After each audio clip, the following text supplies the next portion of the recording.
حياكم الله شعبنا العراقي. انا جاي امشي ويا شهيد حي.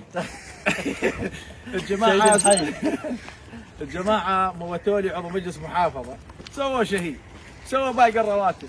وكل هذا الكلام اللي ادرج من قبل المحامي المذكور اللي بيننا وبين القضاء، ومن قبل القنوات التي نشرت الخبر، والتي ايضا سيكون بيننا وبينها القضاء، كل هذا افتراء وكذب. وإن شاء الله بيننا وبينهم القضاء العراقي العادل.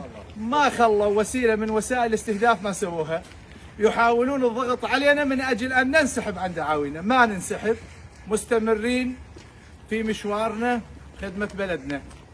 وهذا زلمة راح يسولف، شايفكم شهيد يسولف.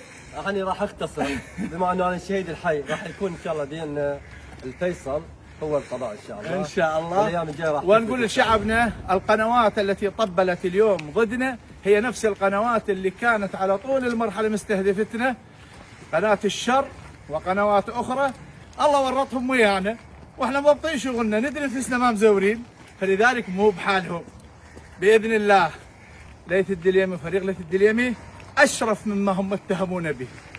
حياكم الله. حياكم الله.